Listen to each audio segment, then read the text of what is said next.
2021। तो सबसे पहले आप अपनी क्लास लिखेंगे, आप अपना नेम लिखेंगे और नेम ऑफ़ क्लास टीचर लिखेंगे, ठीक है। तो चलिए हम लोग देखते हैं आज आपकी वर्कशीट क्या आई है। इन्वायरमेंट आया है, ठीक है, पर्यावरण आया है, ठीक है। तो आज आपको इन्वायरमेंट में पढ़ना है नेचुरल इन्वायरमेंट, प्राकृतिक पर्यावरण, ठीक है। नेचुरल इन्वायरमेंट के कितने टाइप्स होते हैं, है ना, कितनी कैटेगरीज होती हैं इनकी। तो इनके 4 कैटेगरीज दिखाई हुई है, lithosphere, biosphere, atmosphere and hydrosphere, ठीक है। तो सबसे पहले आपको यहाँ पे लिथोस्फीयर के बारे में पढ़ना है। तो लिथोस्फीयर देखते हैं क्या। Lithosphere is the solid crust और the hard top layer of Earth. Lithosphere क्या है, एक सॉलिड है, सॉलिड क्रश है, और जो हमारा अर्थ है, जो हमारी पृथ्वी है, उसके सबसे ऊपर वाला भाग है। It is made up of rocks and minerals and covered by a thin layer of soil. ये किससे बना होता है, रॉक से और मिनरल से बना होता है और एक पतले सॉइल के लेयर से ढका होता है। It is an irregular surface with various landforms such as mountain, plateau, plain, valley, etc. ये एक irregular surface है, ठीक है। ये irregular surface है, ऊपर खबर नीचे, कोई प्लेन लगातार प्लेन नहीं है ये lithosphere.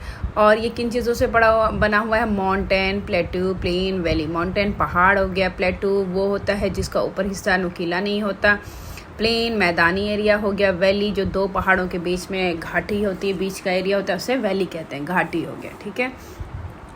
Landforms are found over the continent and also on the ocean floor. और जो लैंडफॉर्म है वो कहाँ होता है, वो कॉन्टिनेंट्स में होता है, ओशन फ्लोर्स में भी होते हैं, ठीक है। अब यहाँ पे देखते हैं हम क्या। Lithosphere is the domain that provide us forest, grassland for grazing, land for agriculture and human shelter. Land form हमें क्या क्या प्रोवाइड करता है, फॉरेस्ट जंगल देता है, ग्रासलैंड देता है गेजिंग के लिए, चारा के लिए, घास चरने के लिए, और एग्रीकल्चर के लिए देता है, और उसमें ही इंसान रहता भी है, सेटलमेंट भी करता है, रहता है। It is also source of minerals and wealth. और ये जो लिथोस्फीयर है वो मिनरल्स का भी एक क्या है, सोर्स है।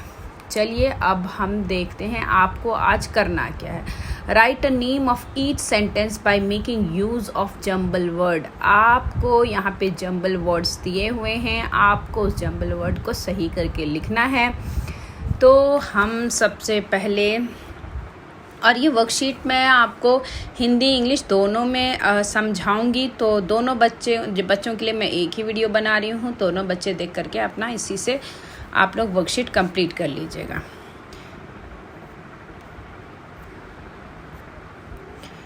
तो ये देखते हैं हम, सॉलिड पोर्शन ऑफ अर्थ। अर्थ के सॉलिड पोर्शन को क्या कहते हैं, उसे लिथोस्फीयर कहते हैं। तो ये जंबल वर्ड है, इसको आप सही करके लिख लीजिएगा, क्या कहते हैं, लिथोस्फीयर कहते हैं। The large land masses of the earth surface. Earth surface के जो बड़े बड़े लैंड मासेस होते हैं वो क्या कहलाता है, कॉन्टिनेंट्स कहलाता है। तो यहाँ कॉन्टिनेंट्स लिख लीजिएगा। द ह्यूज वाटर बॉडी, पानी का जो बड़ा बड़ा वाटर बॉडी होता है वो क्या कहलाता है, ओशन कहलाता है। तो यहाँ आप ओशन लिख लीजिएगा। हाईएस्ट लैंडफॉर्म, लैंडफॉर्म का जो सबसे ऊंचा हिस्सा होता है वो क्या कहलाता है, माउंटेन कहलाता है, माउंटेन्स कहलाता है। Flat land mass, flat land mass को क्या कहा जाता है, प्लेन्स कहा जाता है। जब आप इसे सीधा करोगे तो PLAIN, प्लेन हो जाएगा, ठीक है। फिर है a large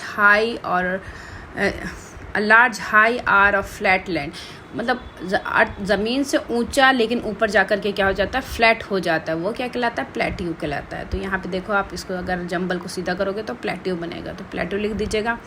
area between range of hills, 2 पहाड़ों के बीच में जो एरिया होता है वो क्या कहलाता है, वैलीज कहलाता है। तो ये इंग्लिश वाले बच्चे कर लेंगे। आज का जो वर्कशीट है बहुत सिंपल आया है। अब मैं हिंदी वाले बच्चों के लिए पढ़ रही हूँ और वो अपना वर्कशीट कंप्लीट करेंगे।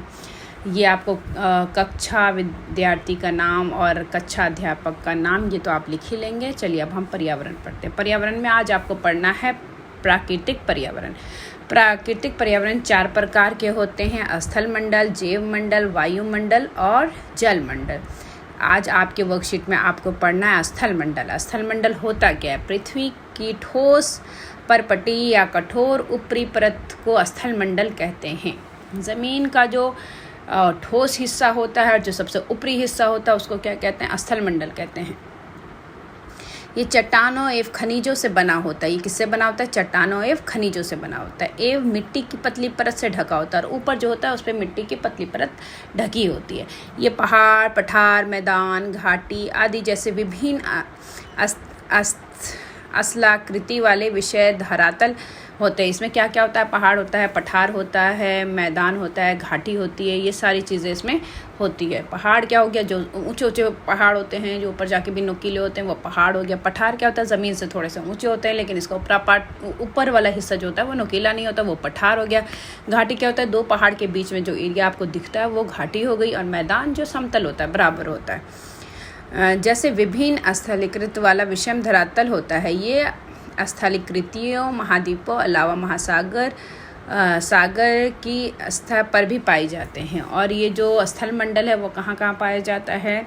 महाद्वीपों और महासागर के स्थल पे भी पाए जाते हैं। ठीक है, अब देखिए यहाँ पे क्या लिखा हुआ है। स्थल मंडल वो क्षेत्र है जो हमें वन, कृषि एवं मानव बस्तियों के लिए भूमि, पशु के लिए चरने के लिए घास स्थल प्रदान करता है। तो स्थल मंडल वो है जिसमें हम क्या, जैसे हमें जंगल मिलता है, कृषि करने के लिए ज़मीन मिलती है, और मानव बस्तियां अपना बसा सकता है, और जानवरों के लिए चरने के लिए घास मिलता है।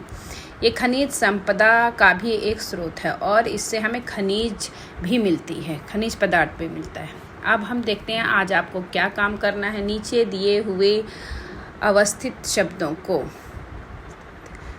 सहायता से दिए गए वाक्यों के सामने एक शब्द लिखिए। ये जंबल वर्ड्स दिए हैं, आपको इसको सही करके लिखना है। पृथ्वी का ठोस भाग क्या कहलाता है? ये तो आपने सबसे ऊपर ही पढ़ लिया है, स्थल मंडल कहलाता है। तो इसे आप सीधा करके लिख लोगे, स्थल मंडल। ठीक है,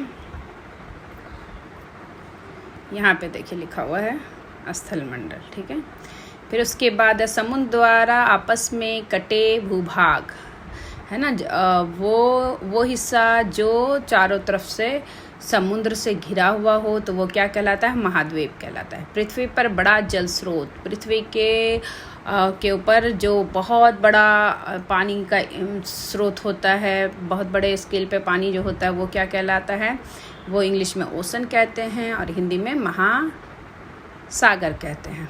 उसके बाद है पृथ्वी के स्तर पर बहुत ऊंचे ऊंचे भाग पर्वत कहते हैं, जिसे हम पहाड़ कहते हैं। उसके बाद चौड़ी और सपाट ज़मीन वो मैदान कहलाती है, तो इसे सही करके आप मैदान लिख लेना। उसके बाद ऊंचाई पर स्थित फैली हुई समतल भूमि है ना, थोड़ा सा ऊंचा जा करके लेकिन ऊपर जा करके समतल हो जाता है, वो क्या कहलाता है? पठार कहलाता है। दो पहाड़ों के बीच का रास्ता जो होता है वो क्या कहलाता है? घाटी कहलाता है। ठीक है, तो ये देखिए यहाँ पे पठार बना हुआ है, इस तरह से पठार होता है। और यहाँ पे महासागर में देखिए विभिन्न नदियों का नाम है, गंगा, यमुना। ठीक है, चलिए आपकी वर्कशीट कंप्लीट हो गई, इसे आप करके आज मुझे भेज दीजिए।